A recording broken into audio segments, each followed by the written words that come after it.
트럼프 대통령이 중간선거를 1년여 앞두고 여당이 패배할 확률이 92%에 달한다며 이겨야 하는 게 맞는데 말이 안 된다고 지적했습니다.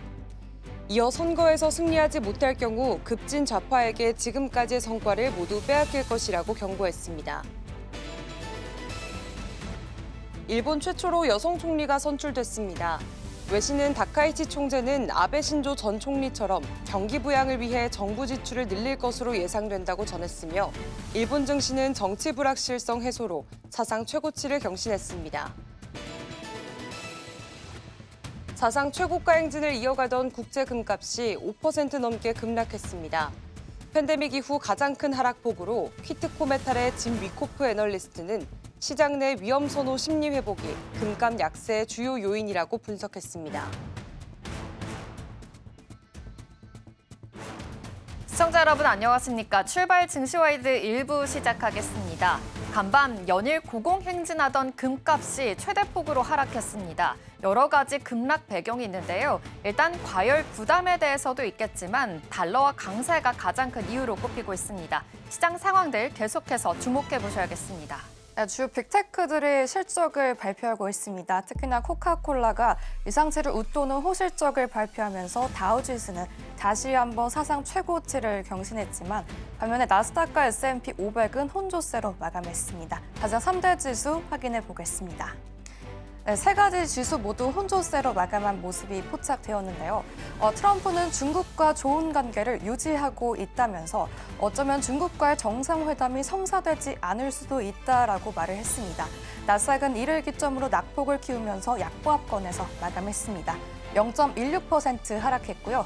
S&P 500은 보합권에서 마감했고 다우지수는 0.47% 상승하면서 다시 한번 사상 최고가를 터치했던 모습 포착되었습니다. 한편 미 국채 시장에서는 금리 인하 기대감을 반영하면서도 미국 정부의 셧다운이 곧 종료될 것이란 기대감이 나오고 있습니다. 국채 가격 상승은 반대로 금리를 하락하는 요인인데요. 0.53% 하락했던 모습 확인되었습니다. 필라델피아 반도체 지수는 0.66% 약세 흐름 가져가면서 엔비디아를 필두로 반도체주 약세를 보였습니다. 국제 유가까지 확인해 보시면요. 1%대 상승 모습 보여졌습니다. 이 가자지구 휴전이 불안정해지면서 미국 정부가 전략 비축유를 확보했다는 소식에 상승했던 모습 확인되었습니다. M7 종목도 살펴보겠습니다. 애플은 시총 4조 달러를 향해 가고 있는데 어제와 반대로 약간 약보합권, 강보합권 흐름 마감하면서 262달러 터치했습니다. 엔비디아는 0.81% 약세 흐름 보여줬고요. 이 마이크로소프트는 0.17% 상승했습니다. 반면 아마존은 아마존 웹서비스 오류에도 불구하고 이 기업 부각 이슈들이 의존되면서 2.56% 상승 마감했습니다. 네, 다음 화면 살펴보겠습니다. 알파벳의 주가는 오픈 AI가 AI를 기반으로 한 웹브라우저 챗GPT 아틀라스를 공개하면서 주가가 2.37% 반면에 밀렸던 모습 확인되었습니다. 메타는 0.15% 강보합권 마감했고요. 테슬라는 반면에 1.08% 하락했습니다. 실적 발표를 앞두고 잠시나마 숨고르기 장세에 들어갔던 테슬라 확인되었습니다. 네, 이렇게 미국 증시는 빅테크 실적 발표가 본격화되면서 종목별로 뚜렷한 차별화 흐름이 나타났습니다. 방산주의 호실적의 지수 하단을 지지했지만 테슬라 등 일부 종목은 실적 부담에 조정을 받는 하루였습니다. 앞으로 발표된 주요 빅테크 실적의 시장 방향성을 결심할 핵심 변수가 될 전망입니다. 이 다음 거래일 투자 심리가 다시 힘을 낼지 지켜봐야겠습니다. 다음으로 코스피 지수도 확인해 보겠습니다. 코스피는 사상 최고치 랠리를 다시 한번 이어갔습니다. 0.24% 상승하면서 3,800선을 넘어섰고요. 3,823선에서 마감했습니다.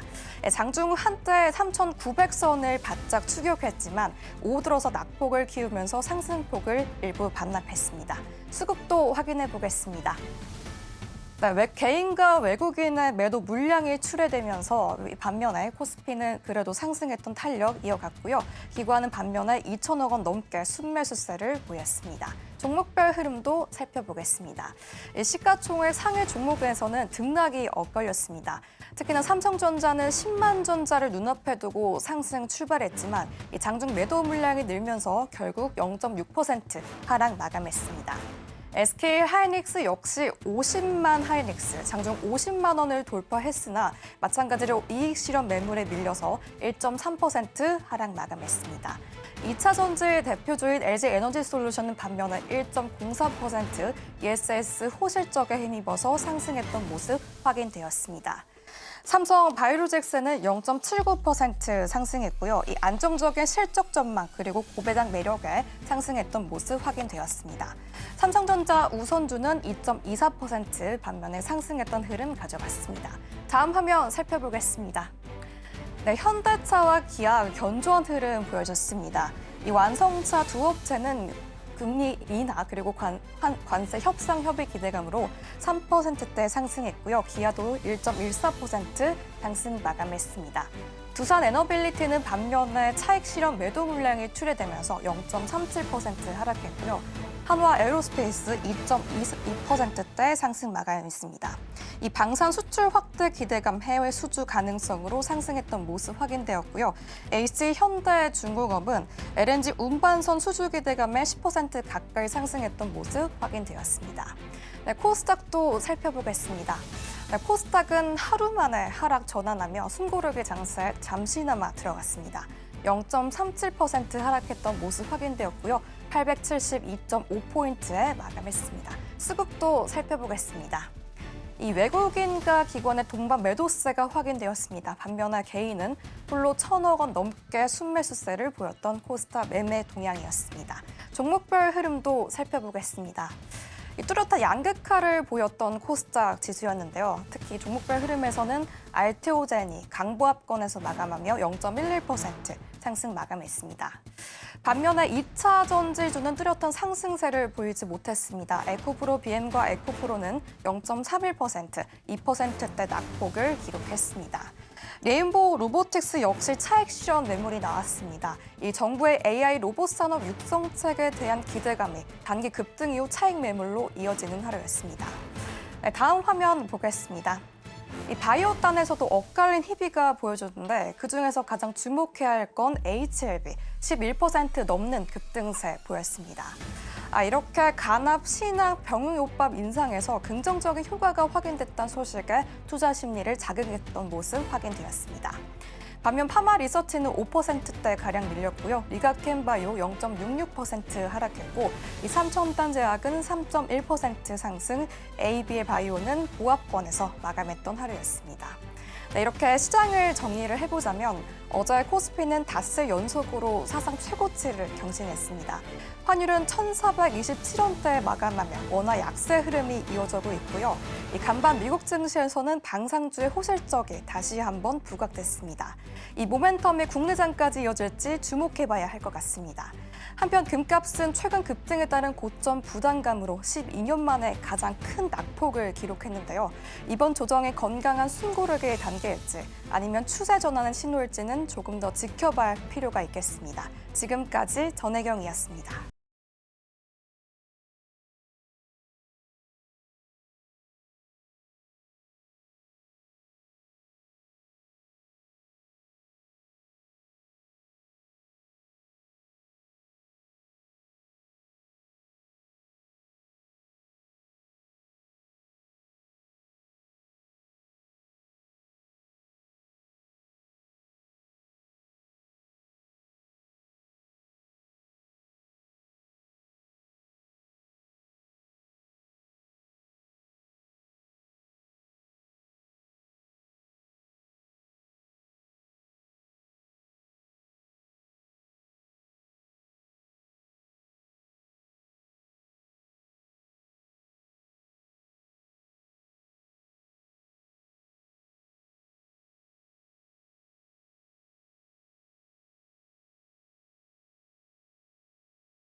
시장의 트렌드가 어디로 향하고 있는지 맥을 짚어보겠습니다. 머니트렌드 시간입니다. 김고은 앵커와 함께하겠습니다. 어서 오십시오. 안녕하세요. 네, 시장에서는 어떤 뉴스에 주목하고 있는지 세 가지 헤드라인 통해서 만나보도록 하겠습니다.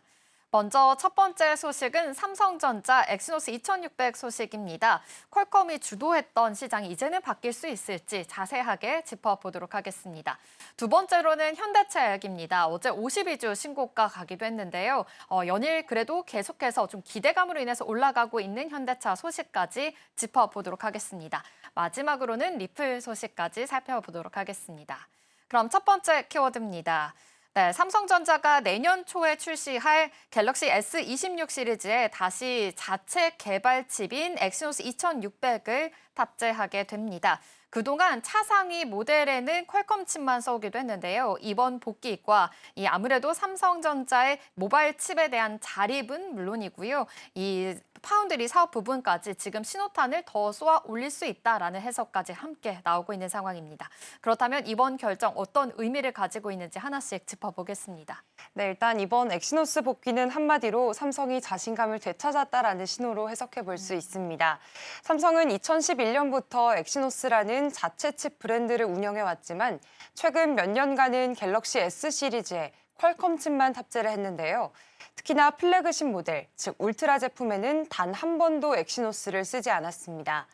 그런데 이번에 4년 만에 엑시노스 2600을 다시 울트라 모델에 적용을 하게 되면서 이제는 퀄컴과 정면 승부를 할 수 있다는 자신감을 보여준 겁니다.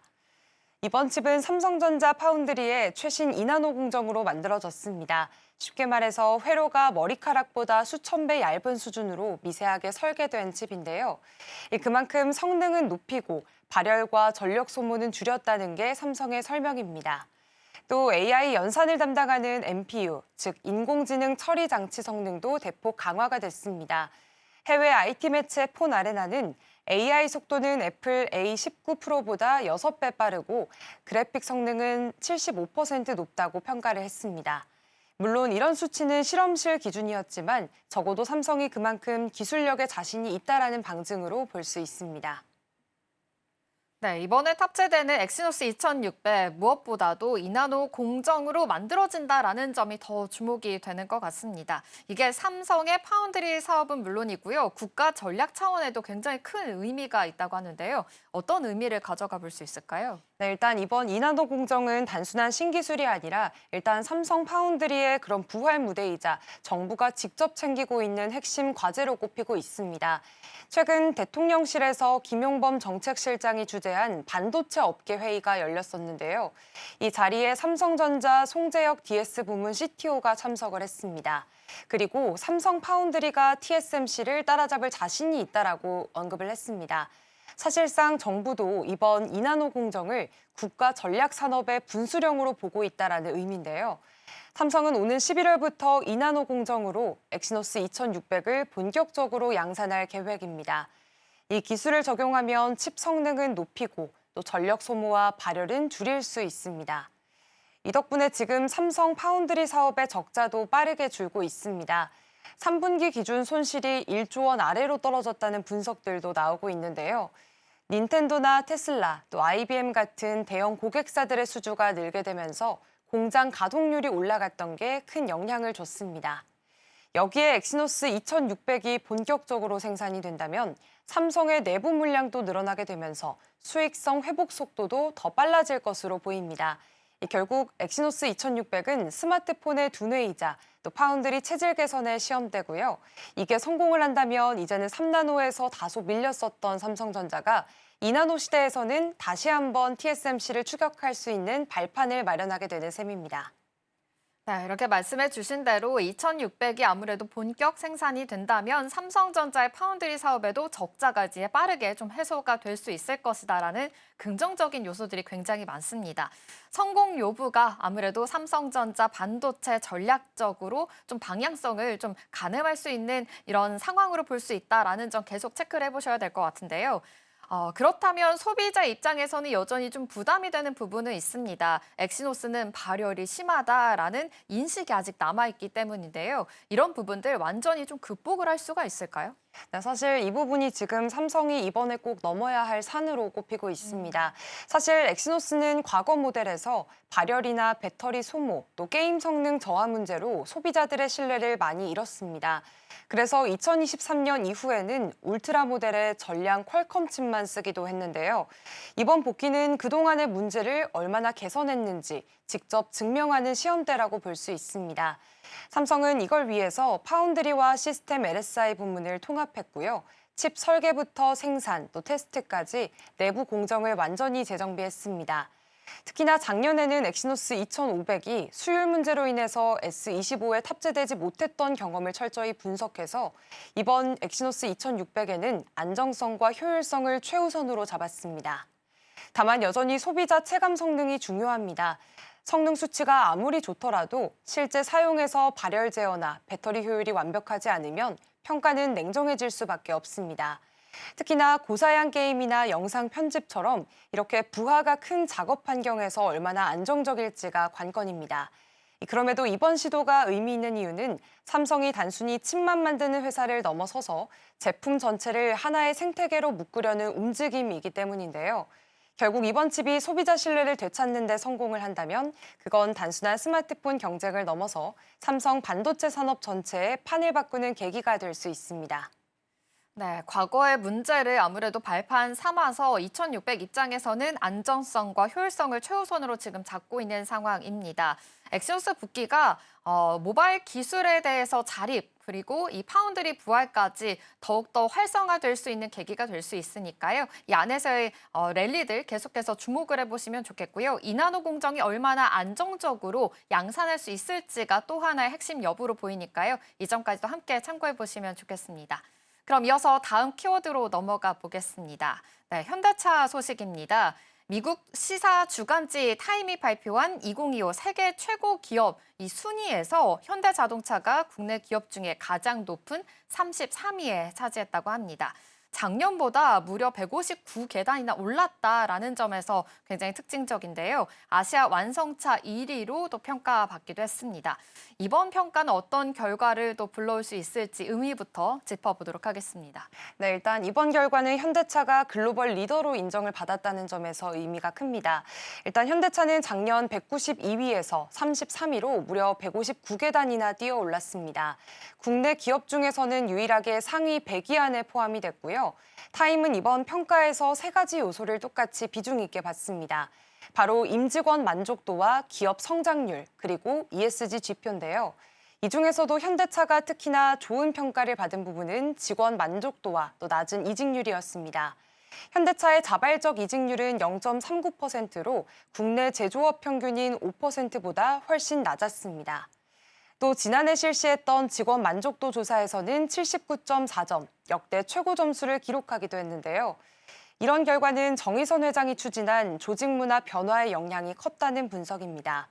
권위적인 분위기를 없애고 직원 중심의 수평적인 소통 구조를 만든 게 이렇게 실제 성과로 이어지게 됐고요. 결국에 현대차는 일하기 좋은 회사로 체질을 바꾸게 되면서 이게 곧 글로벌 경쟁력 강화로도 연결된 사례로 평가를 받고 있습니다. 네, 이렇게 굉장히 좋은 소식이 나왔네요. 글로벌 기업들 중에서 그리고 현대차가 좀 높은 순위를 가지고 있다라는 점에서 좀 자랑스러운 소식일 것 같은데요. 조직 문화뿐만이 아니라 실적 부분에서도 현대차가 눈에 띄게 성장하고 있는 요즘입니다. 불과 몇 년 사이에 이렇게 빠르게 성과를 낼 수 있었던 배경이 있을 것 같은데요. 이런 배경 어디서 좀 찾아볼 수 있을까요? 네, 일단 이번 순위 상승에는 탄탄한 실적 성장이 좀 결정적인 역할을 했습니다. 일단 현대차의 매출은 2022년 142조 원에서 지난해에는 175조 원으로 약 23% 정도 증가를 했습니다. 그리고 영업이익은 같은 기간 9조 8천억 원에서 14조 2천억 원으로 무려 45%나 늘었는데요. 이렇게 빠른 성장의 핵심은 고부가 가치 차량 중심의 전략이었습니다. 단순히 차를 많이 파는 데 집중을 한 게 아니라 하이브리드카, SUV, 제네시스 같은 이런 프리미엄 차종을 중심으로 수익성을 끌어올린 건데요. 특히나 지금 전기차 시장이 주춤하니까 하이브리드 중심으로 전략을 바꿨던 점도 주요했습니다. 급격한 시장 변화를 빠르게 읽고 또 유연하게 대응한 덕분에 위기를 기회로 바꿨다라는 평가들이 시장에서 나오고 있습니다. 그리고 여기에 미국발 25% 관세 부담도 정면 돌파했습니다. 현대차는 미국 내 생산을 늘려서 관세 영향을 최소화하고 있는데요. 실제로 엘라베마 공장의 9월 생산량이 3만 5천여 대로 올해 들어 가장 많았습니다. 조지아의 메타플랜트 공장에서도 이 전기차 생산을 이어가고 있습니다. 이건 현지화 전략으로 관세 부담을 조금이라도 줄여보겠다라는 조치고요. 또 지금 미국 정부가 전기차 보조금을 중단하자 현대차는 가격 인하 카드로 맞섰습니다. 주력 모델인 아이오닉5의 미국 판매 가격을 최대 9,800달러, 우리 돈으로는 약 1,400만 원가량 인하를 했고요. 보조금이 사라져도 소비자 부담을 줄여서 수요를 유지하겠다는 전략을 보였습니다. 결국 현대차는 관세와 보조금 축소라는 이중 악재 속에서도 피하지 않고 지금 현지 시장에서 직접 승부수를 걸고 있다고 볼 수 있습니다. 이런 적극적인 대응이 현대차를 글로벌 시장에서 한 단계 더 성장시킨 원동력이 됐습니다. 네, 결국에 이런 성과 뒤에는 ESG와 또 지속 가능한 경영뿐만이 아니라 글로벌 시장 대응력까지 함께 작용했다라고도 볼 수 있겠습니다. 그렇다면 현대차의 ESG 경영에는 또 어떠한 역할을 맡고 있고 어떠한 평가들을 받고 있는지 이 점도 살펴볼까요? 네, 일단 현대차는 최근 몇 년 사이에 ESG 경영을 가장 빠르게 변화한 기업 중 하나로 꼽히고 있습니다. 우선 2045년까지 전 세계 모든 사업장의 전력을 100% 재생에너지로 바꾸겠다는 목표를 세웠습니다. 한국뿐만 아니라 미국, 인도, 멕시코, 튀르키예 등 6개 주요 생산 거점이 올해 말까지 재생에너지 100% 사용을 달성할 계획인데요. 또 정의선 회장은 올해 탄소중립위원회를 직접 신설하고 주재를 하면서 탄소 배출을 완전히 없애겠다는 의지를 다시 한번 강조했습니다. 그리고 투명 경영 측면에서도 변화가 컸습니다. 선임 사회이사제도, 주주추천 사회이사제 등을 도입을 하면서 이사회 독립성과 투명성을 한층 강화했습니다. 결국에 현대차는 이런 여러 가지 요인들을 인정받으면서 이번 타임 평가에서 도요타를 제치고 아시아 1위 완성차 기업으로 올라서게 됐습니다. 네, 현대차 입장에서는 이번 성과 내부 혁신과 또 해외 전략, 지속 가능한 경영이 좀 동시에 맞물린 결과다라고 볼 수 있겠습니다. 요즘 계속해서 좀 현대차 주가도 가장 올라가고 있는 요즘이죠. 어제 같은 경우에는 52주 신고가 새로 쓰기도 했습니다. 미중 간의 갈등 속에서 그래도 한미 이 정상회담 안에서의 무역 협상 이루어질 수 있을지 좀 기대감이 같이 있는 것으로 보이는데요. 에이펙 회의에서 이 관세 협상, 이 자동차 관련해서도 25%에서 과연 15%로 낮아질 수 있을지 이 협상 과정들 계속해서 눈여겨보시면 좋겠습니다. 그럼 이어서 다음 키워드로 넘어가 보겠습니다. 네, 리플이 지원하는 핀테크 기업 에버노스 홀딩스가 무려 10억 달러 규모의 스펙 합병을 추진하고 있다라는 소식입니다. 이번 합병의 목표는요, XRP 기반의 세계 최대 규모의 디지털 재무부 설립이라고 하는데요. 이번 거래 핵심이 어떤 건지 이 점부터 먼저 짚어보겠습니다. 네, 일단 이번 합병은 리플이 본격적으로 제도권 금융시장에 들어설 수 있다라는 신호로 확인해 볼 수가 있겠습니다. 리플이 후원하고 있는 에버노스 홀딩스는 현지 시간 20일 미국의 스펙 기업인 아마다 애퀴지션2와 합병을 한다고 발표했습니다. 합병이 완료된다면 나스닥에 상장될 예정인데요. 이번 거래 규모는 총 10억 달러, 그중 2억 달러는 일본의 SBI 홀딩스가 투자를 했고요.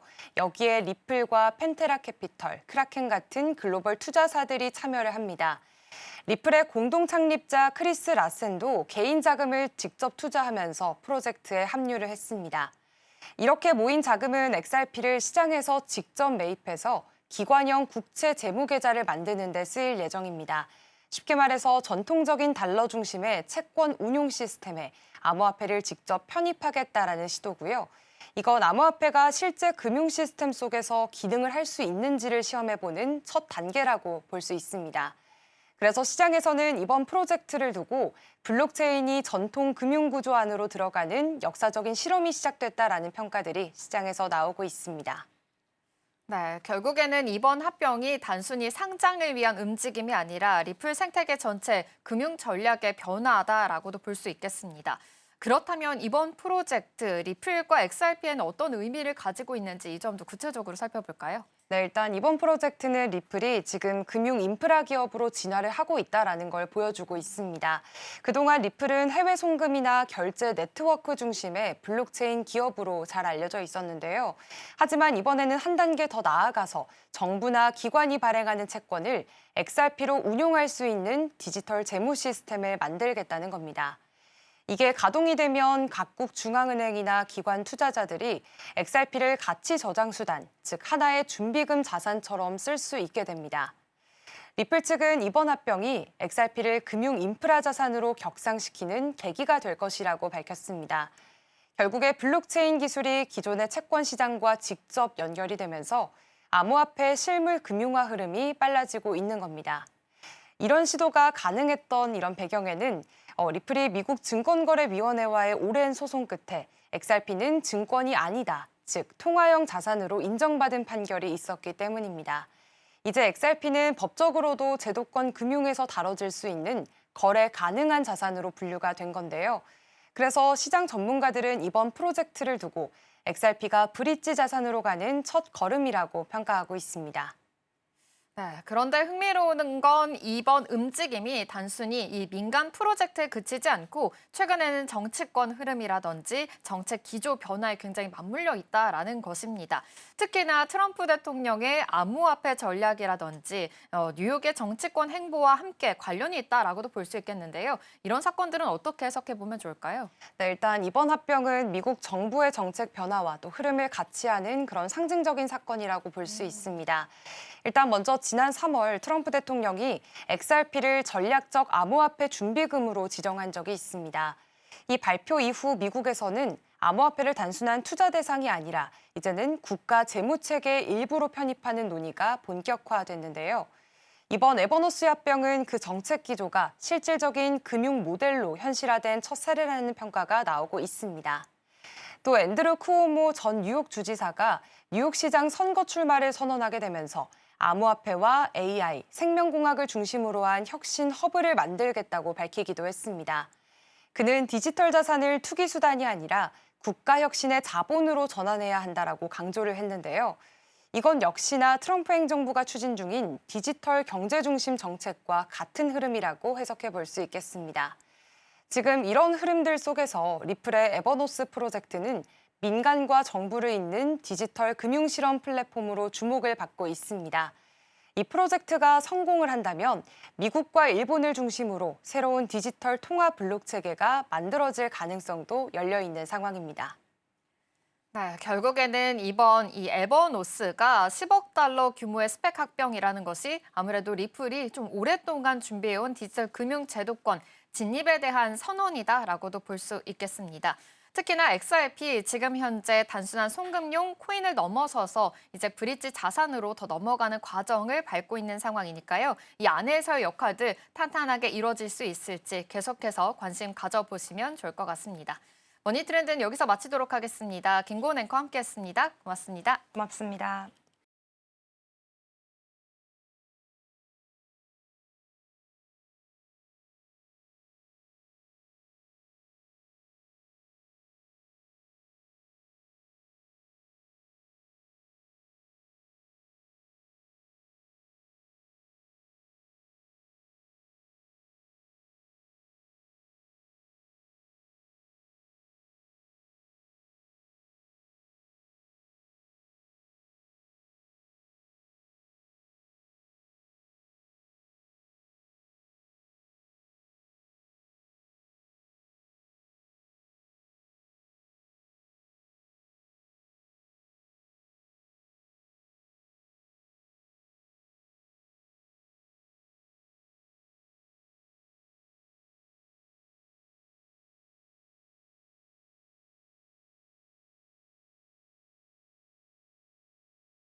트럼프 대통령이 중간 선거를 1년여 앞두고 여당이 패배할 확률이 92%에 달한다며 이겨야 하는 게 맞는데 말이 안 된다고 지적했습니다.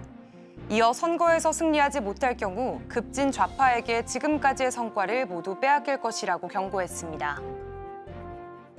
일본 최초로 여성 총리가 선출됐습니다. 외신은 다카이치 총재는 아베 신조 전 총리처럼 경기 부양을 위해 정부 지출을 늘릴 것으로 예상된다고 전했으며 일본 증시는 정치 불확실성 해소로 사상 최고치를 경신했습니다. 사상 최고가 행진을 이어가던 국제 금값이 5% 넘게 급락했습니다. 팬데믹 이후 가장 큰 하락폭으로 키트코 메탈의 짐 위코프 애널리스트는 시장 내 위험 선호 심리 회복이 금값 약세의 주요 요인이라고 분석했습니다.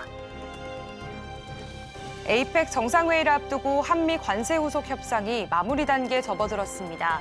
정상들의 최종 결단만 남았다는 분위기 속에 김용범 정책실장과 김정관 산업통상부 장관이 남은 쟁점 조율을 위해 22일 다시 방미에 나설 것으로 전해졌습니다.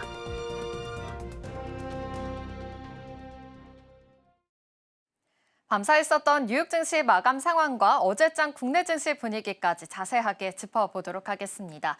국내외적으로 지금 현재 신고가 랠리가 계속 이어지고 있는 상황이죠. 그 가운데 불안정한 상황은 어쩔 수 없는 것으로 보입니다.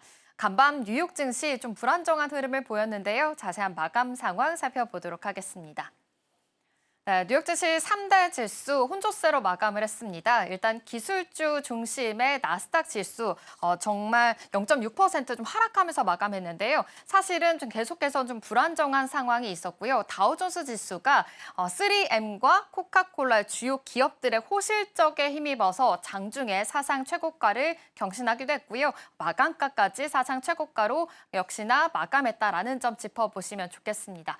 S&P 500 지수는 사상 최고치 부근에서 계속해서 좀 보합세 보이는 모습을 보였는데요. 그래도 계속 좀 견조한 흐름을 보였다라는 점 짚어보시면 좋겠습니다. 지금 숫자가 잘못 찍히긴 했는데요. 나스닥 지수는 결국에 하락세로 돌아서기도 했습니다. 이렇게 혼조세를 보인 배경이 있겠습니다. 일단 가장 먼저 트럼프 대통령의 발언이 있었기 때문이죠. 트럼프 대통령이 중국과의 정상회담이 불발될 수도 있다라고 말했기 때문입니다. 역시나 경계감이 더 짙어졌습니다.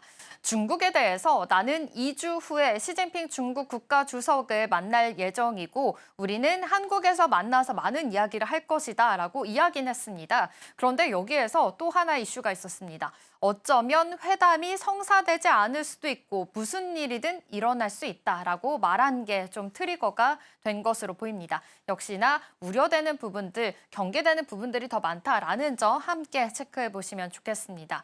그러다 보니 기술주가 전반적으로 경계감이 짙어져서 혼조세를 보였다라는 점까지 체크해 드리겠습니다. 이 밖에 다른 이슈들도 살펴볼까요? 일단 유가적인 부분에서는 가자지구 휴전에 대해서 다시 불안정한 모습이 이어졌습니다. 미국 정부가 전략 비축유를 확보하겠다라는 소식이 전해지면서 유가를 밀어올린 것으로 보이는데요. 0.3% 상승하면서 마감했습니다. 간밤에 금값이 흔들렸습니다. 금값뿐만이 아니라 은가까지도 달러 강세 여파로 인해서 좀 큰 폭으로 하락했다라고 볼 수 있겠는데요.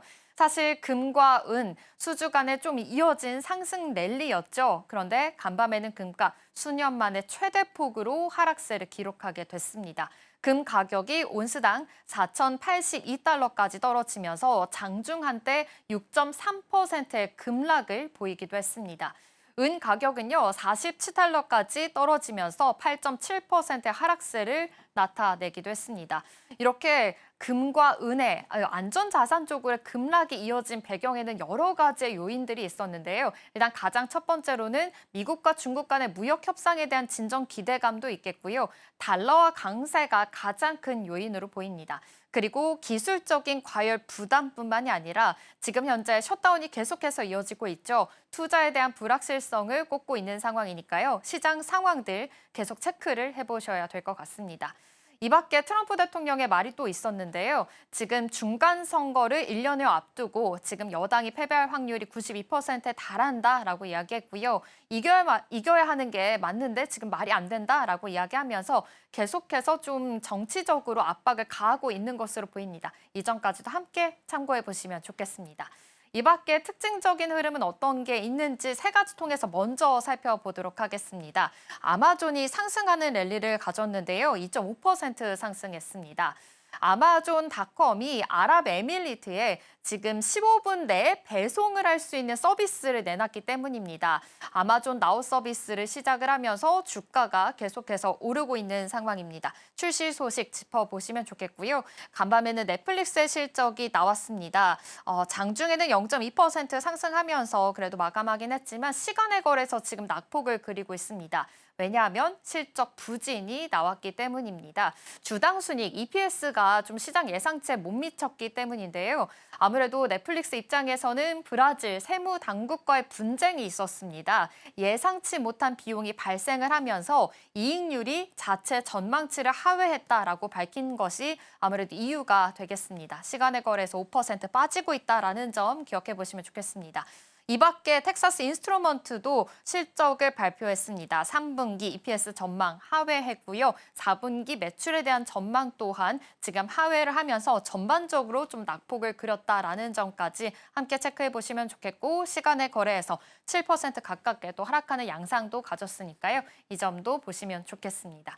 그렇다면 전반적인 분위기가 어떻게 지나게 됐는지 간밤 뉴욕 증시 히트맵 통해서 살펴보도록 하겠습니다.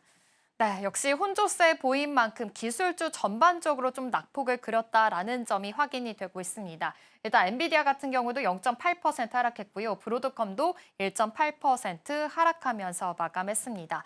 그래도 그나마 지금 S&P 500 기업들 중에서 한 80%는 이 시장에 대해서 실적을 발표하게 됐는데요. 4분의 3 정도가 지금 시장의 예상치를 웃도는 실적을 내놨다고 합니다. 그래도 전반적으로 좋은 실적을 냈다라는 점 기억해 보시면 좋겠습니다.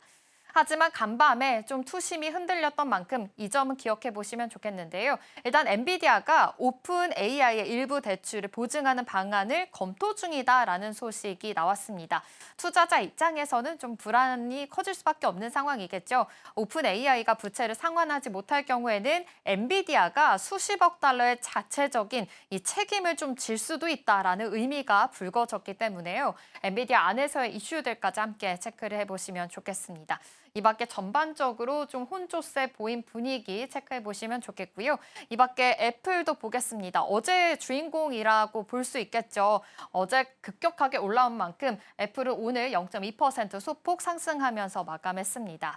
사상 세 번째로 시가총액 4조 달러를 넘어서는 기업을 지금 노리고 있는 상황이고요. 전날 급반등을 했기 때문에 지금 승고르기 흐름이 이어졌다라는 점 체크가 되고 있습니다. 이 밖에 테슬라도 보겠습니다. 오늘 테슬라는 좀 쉬어가는 양상이지만 지금 보시면 GM과 포드는 굉장히 상승하는 랠리를 가졌습니다. 실적이 잘 나왔기 때문입니다. 제너럴 모터스, GM 같은 경우에는 실적 전망을 상향 조정하면서 14% 폭등하는 흐름을 가지게 됐는데요. GM이 트럼프 대통령과 관세 정책으로 인해서 지금 연간 비용에 대한 부담이 아무래도 있었는데 예상보다 줄었다라고 이야기했고요. 그중에는 35%를 상쇄할 것이다라고 이야기한 만큼 계속해서 앞으로의 랠리가 잘 갈 수 있을 것이다라는 모멘텀까지 같이 받아가면 좋을 것 같습니다. 이 밖에 다우지수를 상승으로 이끌었던 종목이 있었죠. 코카콜라와 3M입니다. 역시 깜짝 실적을 냈습니다. 두 기업 모두 월가 예상치를 웃도는 실적을 냈는데요. 코카콜라, 3M 모두 4%, 7% 급등하면서 좋은 랠리 보였으니까요. 이 안에서 음료단에서도 랠리들 보시면 좋을 것 같습니다. 이 밖에 미디어 기업이 워너브로스 디스커버리가 복수의 기업으로부터 인수 관심을 받았다라는 이슈가 나왔습니다. 매각을 포함해서 전략적인 검토에 돌입했다라는 발표를 내면서 주가가 급등세를 보였다라는 점 함께 체크를 해보시면 좋겠는데요. 워너브로스도 지금 초록불을 빨갛게 지금 같이 켜내고 있다라는 점 같이 생각을 해보시면 좋을 것 같습니다. 지금 현재 실적 시즌이만큼 실적이 어떻게 나오는지가 굉장히 중요하겠죠. 이 안에서의 랠리들까지 함께 체크해 보시면 좋겠는데요. GE 같은 경우에도 1.3% 상승했고요. 지금 방산주 안에서의 모멘텀도 굉장히 좋은 상황입니다. GE 에어로스페이스는 3분기 예상치를 크게 웃도는 실적을 발표했습니다. 어닝 서프라이즈 나왔고요. 방산 부분에서도 여전히 견조한 실적이 이어지고 있다라는 점 체크를 해보시면 좋겠습니다. 이렇게 실적 시즌이 계속 좀 이어지고 있는 만큼 이 안에서의 랠리들 주목을 해보시면 좋겠는데요. 이제 밤에는 테슬라 실적이 나오게 됩니다. 어떻게 나오게 될지, 이 숫자에도 어떤 영향을 끼치게 될지 계속 분석해 보시면 좋겠습니다. 이렇게 간밤의 뉴욕 증시 상황 자세하게 짚어봤고요. 그렇다면 어제 국내 증시 분위기까지 넘어가서 살펴보도록 하겠습니다. 네, 어제 국내 증시는 혼조세로 마감을 했습니다. 전강 후약의 분위기였는데요. 사실 어제 개장 때만 하더라도 굉장히 강하게 출발을 했었습니다. 그런데 점점 오후 들어서 낙폭을 그렸다라고 볼 수 있겠습니다. 그 이유가요, 환율 급등이 있었기 때문입니다. 원달러 환율이 외국인들의 매도세를 자극했다라는 분석 결과가 나왔습니다. 환율 급등에 의해서 외국인들 매도로 지금 코스피가 3,900을 눈앞에 두고 털썩 주저앉았다라는 점에서 조금은 아쉬운 상황이었습니다. 5거래 연속으로 그래도 코스피는 사상 최고치 마감을 계속 연일 경신하고 있는 흐름으로 체크가 되고 있고요. 코스닥에서는 연일 고점이었던 만큼 좀 숨고르기 양상에 들어갔다라는 점까지 함께 체크해 보시면 좋겠습니다. 이렇게 외국인들의 매도세가 있다 보니까 반도체 투톱에도 아무래도 조금은 흔들리는 모습이었습니다. 반도체 안에서 삼성전자가 0.61% 하락하면서 마감을 했는데요. 장중에 99,900원까지 찍으면서 100원 모자란 10만전자였습니다. 오늘은 이 100원을 더 넘어서서 10만전자까지 터치를 할 수 있을지 지켜보시면 좋겠고요. 어제 SK하이닉스도 장중에 굉장히 강했습니다. 개장 때만 하더라도 50만 닉스를 터치하기도 했는데요. 오후 들어서 조금은 낙폭을 그렸다라는 점까지 체크해 보시면 좋겠습니다. 그래도 좀 전반적으로 순환매가 좀 돌고 있는 국내 시장 분위기죠. 어제 조선과 원전, 방산 쪽으로도 같이 모멘텀 받아가면서 관련된 종목들 상승하는 랠리 펼쳐졌고요. 특히나 완성차, 현대차 같은 경우에는 52주 신고가 새로 썼다라는 점 기억해 보시면 좋겠습니다. 에이펙 행사를 앞두고 남북 경협에 대한 이야기도 계속 꾸준히 이어지고 있습니다. 그러다 보니 지금 순환매가 돌고 있는 가운데 코데스 컴바인 같은 경우에는 14% 급등하는 양상 연일 보여주고 있으니까요. 이 점도 참고해 보시면 좋겠습니다. 이렇게 조선과 자동차 업종 지금 관세 협상을 앞두고 훈풍이 들고 있다라는 점 기억해 보시면 좋겠고요. SK하이닉스의 목표 주가가 또다시 상향이 됐습니다. 이제 64만 원까지 나온 상향입니다. 3분기 영업이익이 아직 발표가 되지 않았는데요. 4분기의 영업이익이 이제 15조를 전망한다라는 이야기가 함께 들려왔습니다. 3분기 영업이익은 10조가 나올 것이다라는 전망들도 있으니까요. 이 점까지도 같이 포착해 보시면 좋겠습니다. 이렇게 관세 협상을 앞두고 지금 현재 순환매가 돌고 있는 우리 국내 증시 분위기입니다. 어제 조선주들이 다시 좀 파도 위에 올라온 모습인데요. 조선주 관련해서 함께 자세하게 클로즈업 해보도록 하겠습니다. 다시 한번 파도 위로 올라올 수 있을지 좀 지켜봐야 되겠습니다. 이 안에서는 정책과 실적에 대해서 지금 동시에 움직였다라고도 볼 수 있겠는데요. 정책과 외교 모멘텀에 힘입어서 그리고 실적의 기대까지 동시에 작용한 것으로 보입니다. 역시 한미 관세 협상에 대한 타결 기대감이 훈풍으로 작용했다라고도 볼 수 있겠습니다. 조선주를 보자면 핵심 키워드 3가지로 먼저 정리해 볼 수가 있겠습니다. 마스카 프로젝트가 있겠고요. 관세 협상에 대한 기대감, 그리고 3분기 실적까지 어떻게 나올지가 굉장히 중요하겠죠. 이 점 하나씩 따져보도록 할 텐데요. 일단 어제 시장의 분위기가 굉장히 좋았던 만큼 시장의 분위기 스탁통해서 한번 먼저 살펴보도록 하겠습니다. 네, 어제 조선주의 분위기를 보자면요. HD 현대미포 같은 경우에 10% 급등하는 흐름을 가졌습니다. 지금 증권가에서 리포트가 잘 나왔는데요. HD 현대미포의 영업이익이 굉장히 잘 나올 것이다. 중간고사 1등할 것이다. 라는 제목까지도 나오기도 했습니다. 역시 영업이익, 이 실적 관련해서 기대감이 같이 있는 모습으로 포착이 되고요. 하나오션과 삼성중공업까지 좋은 랠리를 보였다라는 어제 시장 분위기 체크해봤습니다. 그렇다면 이 키워드 안에서의 모멘텀들 하나씩 분석을 해봐야겠죠. 첫 번째 키워드부터 먼저 살펴보도록 하겠습니다. 네, 조선주 하면 마스카 프로젝트 빼놓을 수가 없겠습니다. 미국이 자국 조선업을 다시 세운다라는 프로젝트, 이 힘입어서 다시 키우려는 그런 프로젝트라고 볼 수 있겠습니다. 이 안에서의 세 가지 이 종목들, 기업들을 더 중점으로 보셔야 되겠는데요. 이 조선 3사가 핵심 파트너로 함께 참여하게 됩니다. 하나오션은 마스카의 상징으로 꼽히고 있습니다. 필리조선소를 중심으로 해서 협력을 확대해 나갈 계획입니다. 하나는 필리조선소 이외에 추가 조선소 인수도 지금 물색하고 있는 것으로 함께 전해졌으니까요. 이 안에서의 랠리도 계속 기억해 보시면 좋겠고요. HD 한국조성해양 같은 경우에는 HD 현대중공업과 HD 현대미포의 12월 합병 법인 출범 이후에 본격적으로 이제 글로벌 함정 시장에 뛰어들 예정이라고 합니다. 더 크게 이제 발전할 수 있다, 모멘텀이 살아날 수 있다라고 해석이 되고 있으니까요. 이 기대감도 계속 눈여겨보시면 좋겠습니다.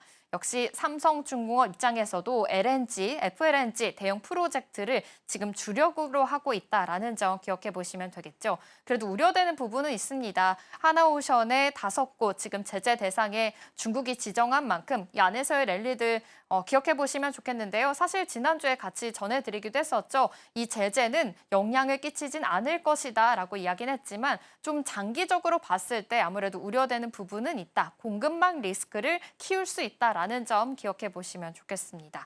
기회이자 새로운 경쟁의 구도 시작인 마스카 프로젝트 먼저 짚어봤습니다. 그럼 두 번째 포인트도 살펴볼까요? 두 번째 포인트는 관세 협상입니다. 이 관세 협상 안에서는 트럼프 대통령이 지금 방안을 또 앞두고 있죠.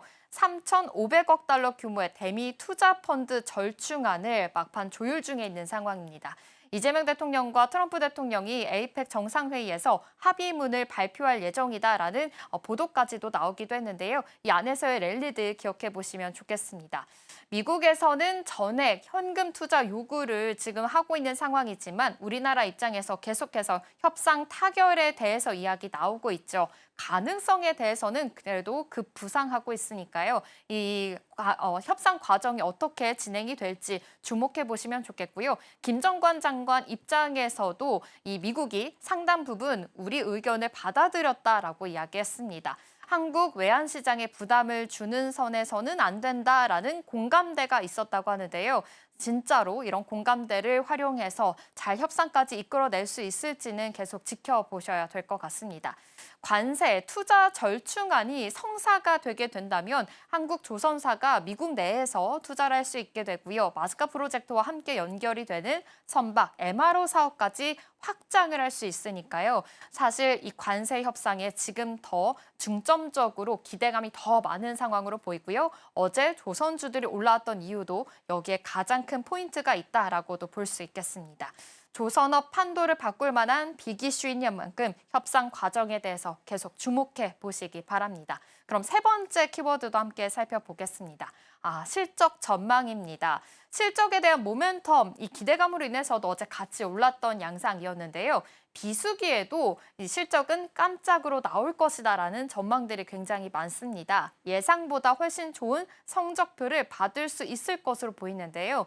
키움증권에서는 조선 업종에 대해서 투자 의견 비중을 확대로 유지하게 됐습니다. 3분기 실적도 선방할 것으로 내다보고 있는데요. 여름 휴가 영향으로 인해서 조업 일수가 감소하는 비수기임에도 불구하고 상선 부문의 고선가 선박 매출이 상승을 했고요. 상선 이외에도 실적에 대한 호조가 지금 전반적으로 나타나고 있다고 합니다. 이익 개선에 대해서 지속이 될 수 있을 것이다라는 분석들도 함께 나왔습니다. 그리고 원달러 환율 상승에 따라서 오히려 긍정적인 영향들도 함께 존재하고 있는 것으로 보입니다. 시장 기대치에 부합하는 호실적이 나올 것이다라고 설명했습니다. 영업이익을 먼저 또 따져보겠습니다. HD 현대중공업 같은 경우에는 146% 오를 것이다라고 얘기했습니다. 전년 대비해서고요. HD 현대미포도 지금 239% 전년 대비해서 굉장히 큰 폭으로 오를 것이다라고 이야기했고 유안타증권에서도 지금 최선우주로 함께 이야기 나온 만큼 모멘텀 기억해 보시면 좋겠습니다. 역시나 지금 마스가 프로젝트의 최대 수혜로 볼 수 있는 지금 하나오션 같은 경우에도 1200%의 영업이익이 더 훨씬 넘게 나올 것이다라고 이야기 나왔고요. 하나오션 같은 경우에는 LNG선의 비중이 60% 이상 더 늘어날 것으로 함께 체크가 되고 있는 상황입니다. 삼성중공업도 82% 영업이익 늘을 것이다라고 보고 있는데 삼성중공업에서는 또 하나의 또 이슈가 있습니다. 2조 원 규모의 LNG선 6척을 수주할 것이다라는 가치, 슈퍼사이클에 올라탔다라는 기대감도 있으니까요. 이 수주 목표 달성까지 할 수 있을지 이 안에서의 랠리들 기억해 보시면 좋겠습니다. 지금 조선업들 슈퍼사이클에 진입했다라는 이슈와 함께 LNG까지 같이 이야기 나오고 있습니다. 실적도 더 오를 것이다라고 체크가 되고 있고 여기에서 수주 모멘텀까지 같이 있으니까요. 이러한 랠리들이 조선업을 더욱더 상승할 수 있게 될지 백고동 소리가 계속해서 울릴 수 있을지 계속 체크를 해보셔야 될 것 같습니다. 이어서 다음 장도 체크해볼까요? 하지만 주의해야 될 변수는 아무래도 있겠죠. 첫 번째로는 탄소 규제 지원 리스크입니다. 국제해사기구가 추진하던 이 해운 탄소세 관련해서도 도입이 지금 1년 연기가 된 상황입니다. 미국의 반대로 표결이 미뤄지게 된 건데요. 이로 인해서 친환경 선박 교체 수요가 좀 늦춰질 가능성이 제기가 되고 있습니다. 친환경 규제가 조선 호황을 지탱해왔던 만큼 이 안에서의 단기 부담으로 작용할 수 있다라는 점 기억해 보시면 좋겠고 두 번째로는 글로벌 발주가 감소하고 있습니다. 올해 9월까지 신조 수주량이 전년 대비해서 47% 감소했습니다. 하지만 미국의 마스카 프로젝트와 또 LNG 운반선 재개를 통해서 이 공백이 메워질 가능성도 있으니까요. 이 점 주목해 보시면 좋겠고요. 마지막으로 중국에 대한 리스크 여전히 계속 예의주시할 필요가 있어 보입니다. 자, 그럼 다음 장 통해서 밸류체인도 함께 확인을 해보겠습니다. 다음 주부터 본격적으로 이제 시작입니다. APEC 정상회의 이제 어떤 결과를 나오게 될지도 주목해 보셔야 될 것 같고 삼성중공업의 FLNG 본 계약에 대한 소식까지 가장 큰 축에 대해서 아무래도 촉매제가 될 수 있으니까요. 조선주 안에서의 모멘텀들, 이슈들 계속해서 체크해 보시면서 옥석 고르기가 필요해 보입니다. 네, 이렇게 조선주 관련해서 어제 탄력을 많이 받았기 때문에 한번 준비를 해봤습니다. 네, 저는 대형주 위주로 한번 준비를 해봤고요. 여러 가지 모멘텀까지 한번 설명을 드렸는데 사실 기자재 쪽도 어제 굉장히 좋았더라고요. 어떻게 더 클로즈업 해보면 좋을까요? 네, 저는 이제 더 배의 안쪽으로 들어가 보도록 하겠습니다. 사실 배를 완성시키는 숨은 주역 중에 하나로 꼽히죠. 바로 조선 기자재주입니다. 일단은 어제장 흐름부터 분위기부터 한번 살펴볼까 하는데요. 사실 전반적인 상승 랠리가 펼쳤습니다. 그리고 이 안에서 세진중공업과 오리엔탈전공, 삼형엠텍까지 특히나 높은 상승률을 좀 보여줬습니다. 이 큰 배가 바다를 가르려면 사실 선체만 잘 만들어서 되는 건 아니죠. 엔진이나 탱크 같은 각종 부품들이 모두 톱니바퀴처럼 맞물려야 합니다. 그렇기 때문에 요즘 조선주 전반이 들썩인다면 이 기자재까지 함께 힘을 받아가고 있습니다. 자, 그렇다면 어제 기자재들까지 주목받았던 모멘텀들을 한번 흐름을 좀 살펴보겠습니다. 다음 페이지를 통해서 확인해 볼 텐데요. 일단 먼저 정책 모멘텀이 하나 작용을 합니다. 정부가 내년부터 K조선 테크 얼라이언스를 본격적으로 가동합니다. 조선 3사가 참여를 해서 AI를 기반으로 하는 자율 운항 선박과 무인 조선소 기술을 함께 연구 개발하고요. 전문 인력까지 이 안에서 키우는 구조입니다. 결국 기자재 업체들은 이 안에서 기술을 공급하게 되고 실증적인 파트너 역할을 하게 됩니다. 이제 조선에도 AI가 붙는 모습들을 우리가 확인해 볼 수 있는데요. 배까지 스스로 판단하고 움직이는 시대, AI 조선이 시작되고 있습니다. 결국 선박의 두뇌 역할을 하는 AI 기술들이 조선에 본격적으로 들어가게 된다면 그만큼 정밀한 엔진 기술이 더 중요해질 수밖에 없습니다. 그래서 요즘 시장에서는 이제는 진짜 엔진 기술 싸움이 시작됐다라는 말이 나오기도 합니다. 추가적으로 해외 이슈도 있습니다. 일단은 에이펙 정상회의를 계기로 한미 간 관세 협상이 절충안에 다가설 것이다라는 기대가 커지고 있습니다. 그렇게 된다면 마스가에 엮여있는 조선주가 이 안에서 또 한 번 수혜를 받아가겠죠. 지금 미중 갈등이 정말 업종을 막론하고 퍼지는 상황 속에서 미국은 중국 해군까지 견제를 하고 있습니다. 그러려면 조선 역량이 강한 한국의 협력이 필수적인 겁니다. 그 안에서도 미국은 특히 한국산 친환경과 고출력 엔진에 대한 부분에 관심이 조금 많습니다. 중국은 아직까지 자체 엔진 기술이 조금 제한적인 상황이기 때문에 기술이 좋은 한국산 엔진의 의존도가 더 높아질 것이다라는 분석이 나오고 있습니다.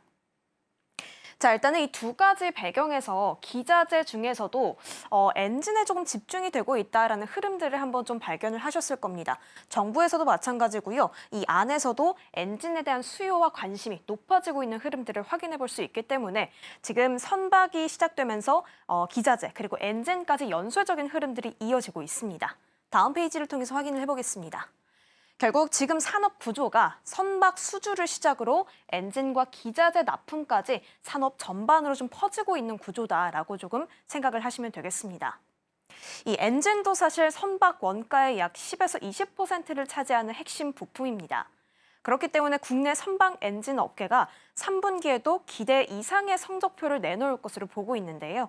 그 이유도 명확합니다. 일단 조선주 슈퍼사이클 속에서 최근에 중국 조선사들까지 선박 발주를 늘리면서 이 엔진, 한국 엔진에 대한 수요로 좀 눈길을 돌리고 있습니다. 중국 내에서도 선박 발주를 늘리고 있기 때문에 엔진 공급이 부족해진 상황인데 조금 전에 말씀드렸다시피 자립 기술이 조금 부족한 상태거든요. 중국 정부가 사실은 한국 조선업을 좀 견제하려는 분위기이긴 하지만 엔진에서는 아직까지는 좀 기술력이 자체적으로 개발이 안 되어 있기 때문에 오히려 한국에 좀 의존을 하고 수익성 증대가 이 안에서 이루어지고 있는 상황입니다. 두 번째로는 친환경 엔진 교체 수요까지도 좀 작용을 합니다. 국제해사기구가 2027년부터는 선박연료의 온실가스를 배출을 의무로 측정하게 되고요. 또 2028년부터는 탄소세를 부과한다고 예고를 했습니다. 그래서 이제 배들은 기존의 디젤 연료 대신에 LNG나 메탄올 같은 친환경 연료를 함께 쓰는 이중 연료 엔진으로 바꾸고 있는 추세입니다. 아무래도 친환경이기 때문에 기술도 까다롭고요. 가격도 좀 고가로 형성이 되어 있기 때문에 또 엔진 제조사들의 평균 판매 단가와 수익성까지 이 안에서 함께 또 올라가고 있는 상황입니다. 자, 그렇다면 다음 페이지로 넘어가서 엔진 3사 안을 조금 더 들여다보겠습니다. 먼저 HD 현대 마린 엔진을 좀 살펴볼 텐데요. HD 현대 계열의 주력 엔진사죠. 가동률이 90%를 돌파했습니다. 사상 최고 수준인데요. 여기에 대해서 내년 9월까지 145억 원의 투자를 이 생산성 개선을 위해서 투자를 진행한다고 밝혔습니다. 그리고 공장 내 신규 생산 라인 구축까지 검토가 되고 있습니다. 이 HD 현대 마린 엔진 같은 경우에는 LNG선과 조금 전에 살펴봤던 이중 연료 엔진 부분이 수요를 폭증하게 하는 그런 핵심 요인으로 작용을 하고 있습니다. 자, 두 번째로는 HD 현대중공업 엔진 기계사업부인데요. 조선소 내에 있는 기계사업부지만 실질적으로는 독립된 생산 조직으로 움직입니다. 현재 가동률은 151%로 이미 설비를 초과 가동하고 있습니다. 이 조선소가 아무래도 지금 선박을 수주하기 위해서 일감을 늘리고 있는 상황이기 때문에 그만큼 엔진 업체의 가동률도 함께 뛰어오를 수밖에 없는 상황이겠죠. 자, 특히 HD 현대중공업 엔진 기계 사업부는요, 그룹 내 캡티브 수요를 기반으로 하고 있습니다. 이게 무슨 말이냐면요, 그룹 내에 있는 조선소에 계속 납품을 하는 것을 기반으로 하기 때문에 안정적인 수요와 납품을 좀 탄탄하게 가지고 있다라고 좀 생각하시면 되겠습니다. 추가적으로 이 안에서 마스가 협력 가능성까지 맞물리면서 중장기 성장 스토리까지 만들어가고 있습니다. 자, 마지막으로는 한화 엔진입니다. 마찬가지로 가동률이 지금 100% 이상 넘어갈 것으로 보이고요. 중속 엔진 전용 공장까지 신축할 계획을 지금 짓고 있습니다. 해당 공장은 2026년부터 본격적으로 매출이 나오기 시작할 예정이라고 합니다. 추가적으로 한화엔진은 하나오션 컨테이너선에 들어갈 고마력 이중연료 엔진 수주까지 지금 준비를 해둔 상태입니다. 앞으로 3년 동안 약 2천억 원을 투자해서 공장을 확장할 계획이고요. 2027년이 된다면 정말 목표했던 대로 고마력 수준의 규모를 생산할 수 있는 능력을 갖추게 됩니다. 한편 한국투자증권은 한화 엔진을 향해서 목표 주가를 상향했습니다. 28.6% 정도 올렸는데요. 3분기 매출과 영업이익이 모두 시장 기대치를 웃돌 것으로 보고 있습니다. 자, 지금 엔진 3사를 전반적으로 살펴봤는데요. 추가적으로 이 기업들에게 엔진의 핵심 구조물을 공급하고 있는 기업까지도 한번 살펴보도록 하겠습니다. 다음 페이지에서 확인해 볼 수가 있겠는데요. 바로 삼형엠텍입니다. 앞에서 어제 특히 높은 상승률을 보여줬던 기업 중에 하나다라고 말씀을 드렸는데 어제뿐만 아니라 최근 한 달간의 추이를 살펴봤을 때는 가파른 상승 곡선을 그리면서 단기 반등세를 계속 이어나가고 있습니다. 사실 이 선박의 심장인 엔진을 완성하려면 또 그 안을 지탱할 구조 부품도 필요하겠죠. 삼형엠텍은 해당 부품인 MBS를 자체적으로 생산하고 공급하고 있습니다. 해당 부품이 또 어떤 부품이냐라고 좀 설명을 드렸을 때는 이 엔진이 고출력으로 회전할 때 내부 하중을 지탱할 수 있는 핵심 부품이다라고 조금 생각하시면 되겠습니다. 요즘 친환경 선박이 계속 늘고 있다라고 말씀을 드렸는데 극좋은 환경에서도 변형되지 않는 구조재가 급증하고 있는 상황에서 삼형엠텍의 기술이 부각되고 있습니다. 추가적으로 동아화성 인수를 통해서 포트폴리오가 다각화되고 있다는 점까지도 우리가 체크를 해봐야겠습니다. 자, 결국 오늘 살펴본 기업들의 공통점은 하나다라고 좀 정리할 수 있겠습니다. 수요는 이미 확보한 상태고요. 이 안에서 기술력을 계속 고도화해 나가고 있습니다.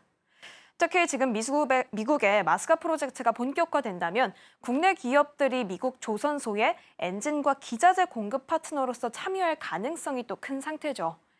이에 대해 한국조선해양기자재연구원은 이렇게 말했습니다. 이번 마스카의 흐름은 한국 기자재 기업의 기술력을 입증할 수 있는 절호의 기회다라고 조금 말을 했습니다. 다만 이 안에서 단순한 하청이 아니라 국제 인증과 표준 확보 그리고 독자 브랜드 구축을 해야 된다라고 좀 조언을 했습니다. 부가적인 모멘텀 이슈도 하나 좀 살펴볼까요? 이번 주 부산에서는 코마린이라는 전시회가 또 열리게 됩니다.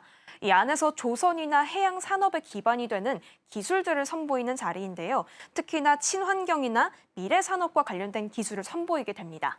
그렇기 때문에 이 안에서 조명될 핵심 키워드는 친환경 그리고 AI 조선소 전환인데 이 중심에는 오늘 이야기한 엔진과 기자재 기술이 자리 잡고 있습니다.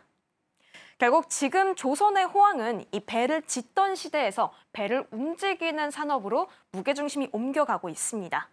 정부의 AI 조선 정책도 작용을 하고요. 마스카 프로젝트랑 친환경 규제까지 좀 맞물리면서 이 조선의 성장 동력은 지금 기자재까지 흘러가고 있습니다.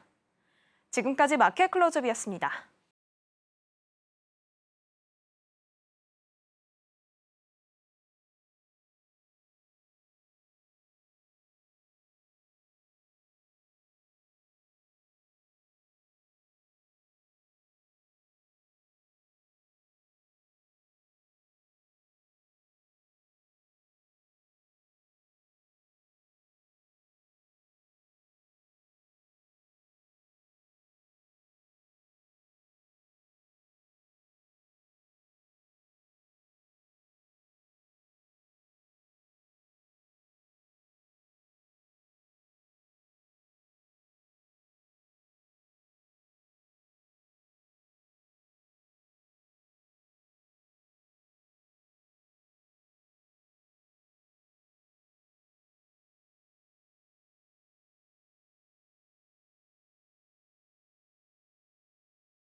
시시각각 변하는 시장의 흐름, 서울경제는 어떤 뉴스에 주목하고 있을까요? 이 시각 서울경제는 시작하겠습니다. 김고은 앵커와 함께하겠습니다. 어서 오십시오. 안녕하세요. 네, 시장에서는 어떤 뉴스에 주목하고 있는지 헤드라인 통해서 만나보겠습니다.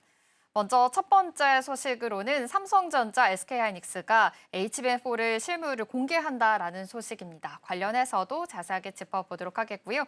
두 번째 소식은 어제 셀트리온의 실적이 나왔죠. 사상 최고 분기 실적을 달성하게 됐습니다. 실적 모멘텀까지 짚어보겠습니다. 마지막으로는 HLB 소식입니다. 그럼 첫 번째 키워드부터 바로 살펴보도록 하겠습니다. 네, 지금 이 키워드 안에서 지금 반도체가 가장 중요하게 되고 있는 요즘 시장 분위기입니다. 오늘부터 세덱스 2025 반도체 대전이 열리게 되는데요. 이 국내 최대의 반도체 전문 전시회라고 합니다. 이곳에서 삼성전자와 SK하이닉스가 HBM4 실무를 처음으로 공개할 예정이라고 합니다.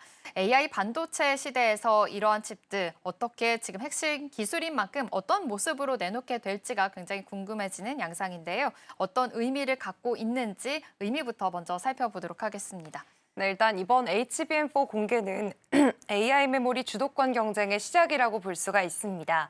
삼성과 하이닉스가 동시에 HBM4 실무를 공개하게 되면서 차세대 인공지능 칩 시장의 기술력을 한눈에 보여줄 예정인데요. 이번 제품은 엔비디아의 차세대 AI 가속기 루빈에 들어갈 예정입니다. 세계 최고 수준의 12단 적층 구조가 적용이 돼서 데이터 처리 속도는 더 빨라지고 전력 효율은 크게 개선이 됐습니다.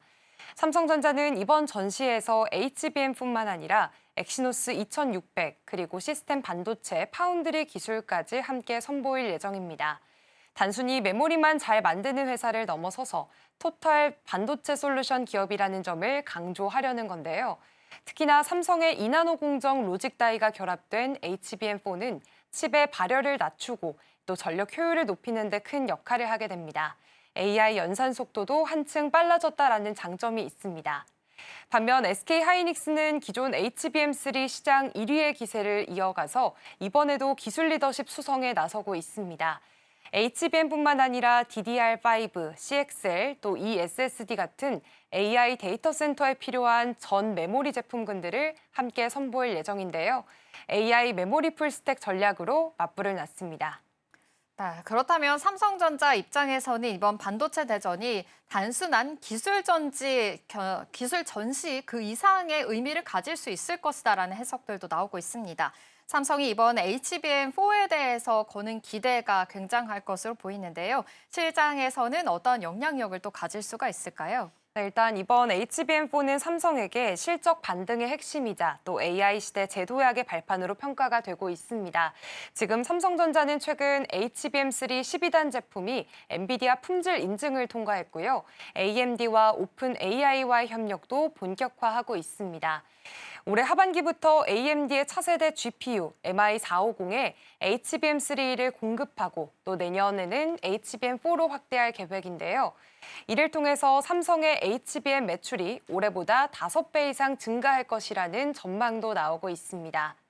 특히나 주목할 부분은 파운드리 사업과의 시너지입니다. HBM의 두뇌 역할을 하는 로직 다이를 삼성전자가 자체 4나노 공정으로 직접 생산을 하고 있는데요. 이 공정의 수율이 90%를 넘어서면서 안정화 단계에 들어섰습니다. 경쟁사인 SK하이닉스가 TSMC의 12나노 공정을 사용하는 것과 비교하면 삼성은 한 세대 더 앞선 미세 공정을 먼저 적용한 셈이고요. 이처럼 메모리와 파운드리를 모두 보유한 구조는 삼성만의 강점이기도 합니다.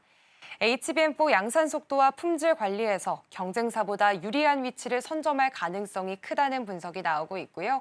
결국에 HBM4의 성공은 곧 파운드리 경쟁력 강화로 이어지는 구조인 만큼 이번 전시회는 삼성전자가 AI 반도체 시장의 주도권을 되찾을 결정적인 전환점이 될 수 있습니다. 네, 역시 반도체 시대인 만큼 또 AI 시대인 만큼 지 안에서의 칩이 굉장히 중요합니다. HBM4가 어떠한 모습으로 나오게 될지가 굉장히 중요할 것으로 보이는데요. 아무래도 이번에는 HBM4에 대한 경쟁력으로 인해서 좀 그 무대가 한국인 만큼 이 안에서의 모멘텀도 굉장히 중요할 것으로 보입니다. 특히나 엔비디아 CEO 젠슨화 CEO가 한국을 방한을 할 또 예정이죠. 국내 총수들과 회동 가능성까지 거론이 되고 있는 상황입니다. 그렇다면 이번 방문의 의미가 더 중요해질 것으로 보이는데요. 반도체 산업 전반적으로 어떤 의미를 또 가질 수가 있을까요? 네, 일단 이번 젠슨왕 CEO의 방안은 HBM4 동맹의 분수령이 될 전망입니다. 일단 오늘 31일 경주에서 열리는 에이펙 CEO 서밋에 참석을 해서 AI와 반도체 협력 비전을 발표할 예정인데요. 이 자리에는 이재용 삼성전자 회장과 최태원 SK그룹 회장도 참석할 가능성이 높습니다. 특히나 엔비디아는 최근 오픈 AI에 약 140조 원을 투자하며 초대형 AI 데이터 센터를 짓고 있습니다. 이 인프라에는 HBM이 필수기 때문에 안정적인 공급망 확보가 그 어느 때보다 중요해졌는데요. 현재 엔비디아 HBM 주요 공급사는 SK 하이닉스와 마이크론이지만 지금 삼성전자가 HBM4와 또 파운드리 기술을 동시에 내세우면서 공급망에 새로 진입하게 될 가능성이 커졌습니다. 즉 삼성은 AI 반도체 전반의 핵심 파트너로 올라설 수 있는 기회를 맞은 거고요. 업계에서는 이번 방안을 두고 사실상 한미 반도체 동맹을 재확인하는 무대가 될 것이라는 평가들도 나오고 있습니다. 네, 이번에 반도체 대전 3일 동안 열리게 됩니다. 이 안에서 AI 시대를 이끌 만한 기술의 경쟁의 장이 될 것으로 보이고요. 또 새로운 국면을 맞고 있는 반도체 산업에 좀 전환점이 또 될 수 있으니까요. 어떠한 소식들이 나오게 될지 계속해서 눈여겨보시면 좋겠습니다. 그럼 이어서 다음 키워드로 넘어가 보겠습니다. 네, 셀트리온 소식입니다. 어제 셀트리온이 실적을 발표했죠. 3분기 영업이익이 전년 대비해서 45% 가까이 늘면서 3분기 최고 실적을 내놓게 됐습니다. 매출도 1조 원을 넘어섰다고 하거든요. 이번 성적표 어떻게 해석해 볼 수가 있을까요? 네, 일단 셀트리온이 이번 3분기에 정말 뚜렷한 회복세를 보여줬습니다. 일단 매출은 1조 260억 원, 영업이익은 3,010억 원으로 집계가 됐는데요. 작년 같은 기간보다 매출은 16%, 영업이익은 45% 가까이 증가했습니다. 특히나 분기 기준으로는 역대 최대 영업이익, 그리고 3분기 기준 사상 최고 실적입니다. 이익률도 주목할 만한데 지금 영업이익률이 29.3%로 작년보다 5%포인트 넘게 올랐습니다. 즉 단순히 매출이 늘어난 게 아니라 돈 버는 구조 자체가 좋아진 거고요. 이번 실적이 좋아진 이유는 크게 두 가지로 볼 수 있습니다. 일단 먼저 기존 주력 제품들의 해외 판매가 안정적으로 유지가 됐고 여기에 수익성이 높은 신제품의 매출이 크게 늘었다는 점입니다. 대표적으로는 램시마 SC, 또 자가면역 질환 치료제인 진펜트라, 스테키마 같은 제품들이 있는데요. 이들 고수익 제품의 매출이 1년 새 50% 넘게 증가했습니다. 그 결과 셀트리온 전체 매출 중에서 절반 이상인 54%가 고수익 제품에서 나오고 있습니다. 즉 예전에는 제품이 많이 팔려도 수익이 적은 구조였다면 이제는 팔수록 남는 구조로 완전히 체질이 바뀐 셈이고요. 이게 이번 실적의 가장 큰 의미라고 할 수 있습니다. 그렇군요. 전체 매출의 절반이 이렇게 고수익 제품에서 나왔다라는 점에서 봤을 때는 단순히 매출이 늘었다라기보다는 수익성이 굉장히 좋아졌다라고 해석을 해볼 수가 있겠습니다. 그렇다면 수익성이 개선이 된 이유가 또 있을 것 같은데요. 구체적으로 어떻게 좀 짚어볼 수가 있을까요? 네, 일단 이번에 수익성이 이렇게 좋아진 큰 이유로는 비용 구조가 정상화됐기 때문입니다. 일단 과거 셀트리온 헬스케어와 합병을 하면서 일시적으로 비용이 많이 늘었던 시기가 있었는데요. 이제는 그 영향이 거의 끝나가고 있습니다. 특히나 매출 원가율이 39%까지 내려오면서 처음으로 30%대에 진입을 했습니다. 전년 동기 대비로 보면 무려 9%포인트나 낮아진 수치고요. 이건 단순히 비용이 줄었다라는 의미를 넘어서서 이제는 회사가 합병 부담을 벗고 정상 궤도에 올라섰다라는 신호로도 볼 수 있습니다. 조금 더 풀어서 설명을 드리자면 예전에 쌓여있던 원가가 높은 재고들을 다 소진을 했고 공장 생산 효율이 좋아졌고 또 여기에다가 개발비 상각도 끝나게 되면서 비용이 자연스럽게 줄었습니다. 이렇게 세 가지가 동시에 작용을 하게 되면서 지금 회사의 체질이 한 단계 더 탄탄해진 건데요. 결국 지금은 매출이 늘어나도 비용은 오히려 줄고 그만큼 이익이 더 크게 남는 구조로 바뀌었다는 게 이번 실적 개선의 핵심입니다. 네, 이 구조가 정상화가 된 겁니다. 다시 말씀드리자면 재고가 다 소진이 됐고요. 지금 공장에 대해서도 생산 효율성이 굉장히 좋아졌다라는 점 짚어볼 수가 있겠습니다. 앞으로의 선장에 대한 전망 또한 밝아졌다라고도 볼 수 있겠는데요. 4분기 그리고 내년에 셀트리온 실적 전략들 좀 어떻게 바라볼 수가 있을까요? 네, 일단 셀트리온은 이번 3분기를 성장 재도약의 출발점으로 보고 있습니다. 먼저 연말에는 고수익 신제품 중심으로 글로벌 시장 공략을 확대할 계획인데요. 대표적으로는 아이덴젤트 그리고 미국과 유럽에서 새로 출시된 스토보클로와 오센벨트, 옴니클로 같은 제품들이 있습니다. 이들 제품은 출시 첫 분기부터 합산 매출이 500억 원을 넘어서면서 빠르게 자리를 잡았고요. 덕분에 4분기에도 실적 성장세는 이어질 가능성이 큽니다. 그리고 두 번째로는 미국 내 생산 거점 확보입니다. 최근 셀트리온이 글로벌 제약사 일라이릴리의 미국 뉴저지 공장을 인수했는데요. 이건 단순히 공장을 산 게 아니라 지금 미국 시장에서 관세 부담을 줄이고 생산 효율을 높이기 위한 전략적 결정으로 확인해 볼 수 있습니다. 또 일라이릴리와의 위탁 생산 계약도 함께 체결을 했기 때문에 앞으로 셀트리온이 이 릴리 제품을 대신 생산을 하면서 추가적인 수익을 올릴 수 있는 구조도 만들어졌습니다. 결국에 셀트리온은 합병 이후의 비용 정상화와 고수익 신제품 확대 그리고 미국 현지 생산 기반 확보까지 이렇게 세 가지 축으로 실적 성장을 이어가겠다는 전략인데요. 이렇게 된다면 원가 절감이 이익 확대로 이어지게 되고 신제품 매출이 성장을 하게 되면서 해외 시장 확장으로까지 이어지는 선순환 구조가 완성되게 됩니다. 네, 이렇게 셀트리온의 체질이 완전히 개선이 됐다라고도 볼 수 있겠습니다. 신제품, 고수익 위주로 지금 중심으로 돌아가고 있고 미국 내 생산 거점까지 확보를 하면서 실적에 대해서 앞으로 더 좋아질 수 있을 것이다라는 긍정적인 전망들이 많으니까요. 함께 참고해 보시면 좋겠고요. 미국의 현지화 전략뿐만이 아니라 신제품 확대까지 앞으로 안정적인 성장을 이어갈 수 있을지 더욱 주목해 보시면 좋겠습니다. 그럼 이어서 다음 키워드로 넘어가 보겠습니다. 네, HLB가 개발 중인 간암 신약의 임상 결과가 긍정적으로 나왔다라는 소식입니다. 세계 의학지, 학술지에도 지금 논문에 실렸다고 하는데요. 어제 주가도 굉장히 크게 뛰면서 강세 흐름을 보였습니다. 이번에 임상 결과 어떻게 나왔길래 긍정적인 해석까지 이어질 수 있는지 이 점 짚어볼까요? 네, 일단 이번 결과는 HLB의 간암 신약이 실제 환자 치료에서 효과를 입증했다라는 의미로 해석해 볼 수 있습니다. 일단 이번에 시험을 한 건 표적 항암제인 리보세라닙과 또 면역 항암제인 캄렐리주맙을 함께 쓰는 병용요법이었는데요. 이 두 약을 함께 투여하는 병용요법으로 임상이 진행이 됐습니다. 수술이 가능한 간세포암 환자를 대상으로 수술만 받은 그룹과 또 수술 전후로 병용 치료를 받은 그룹을 비교하게 됐습니다. 그 결과 병용 치료군의 생존 기간이 42.1개월로 수술만 받았던 그룹의 19.4개월보다 무려 2배 이상 길었고요. 암세포가 절반 이하로 줄어든 환자 비율도 병용 치료군이 35%로 수술 단독군의 4배 이상의 결과를 나타냈습니다. 특히나 수술이 가능한 초기 간암 환자에게도 효과가 확인된 첫 사례이기 때문에 기존 치료법의 한계를 넘어선 연구로 지금 평가를 받고 있습니다. 네, 이번 결과로 인해서 수술이 가능한 간암 환자에게도 약물 치료 효과가 있다라는 점이 확인이 된 것으로 보입니다.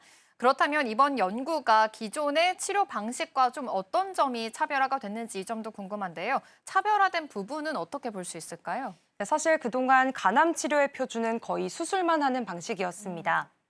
하지만 간암은 재발률이 높아서 수술만으로 완치되기 어려운 경우가 많았는데요. 그런데 이번 HLB 연구는 여기서 한 발 더 나아가게 됐습니다. 수술 전과 후에 표적 항암제와 면역 항암제를 함께 투여한 첫 글로벌 임상이었고요. 단순히 암을 제거하는 데서 끝나는 게 아니라 남아있을 수 있는 미세한 암세포까지 약으로 잡는 새로운 전략을 쓴 겁니다. 이 치료 전략이 효과를 입증하게 되면서 앞으로는 간암 전주기 치료, 즉 진행성뿐만 아니라 초기 환자까지 포괄하는 치료 패러다임이 바뀔 가능성이 커졌습니다. 이번 임상은 중국 항서제약이 주도했지만 연구 결과가 세계 최고 권위학술지인 란셋에 실렸다는 점에서 글로벌 학계에서도 공인받은 연구 성과로 평가가 되고 있습니다. 네, 아무래도 최고 권위 학술지에 실릴 만큼 더 좋은 소식이다라는 점 짚어보시면 좋겠는데요. HLB 입장에서도 지금 임상 성공의 그 이상으로 받아들이고 있는 그런 상황으로 보입니다. 신약 개발 앞으로의 성과도 굉장히 궁금합니다. 어떤 방향으로 이루어지게 될까요? 네, 일단 HLB는 이번 결과를 글로벌 신약 허가 확대 발판으로 보고 있습니다. 이번 임상으로 수술 전후 치료 효과가 입증이 되면서 약을 쓸 수 있는 적응증을 넓힐 근거가 마련이 됐습니다.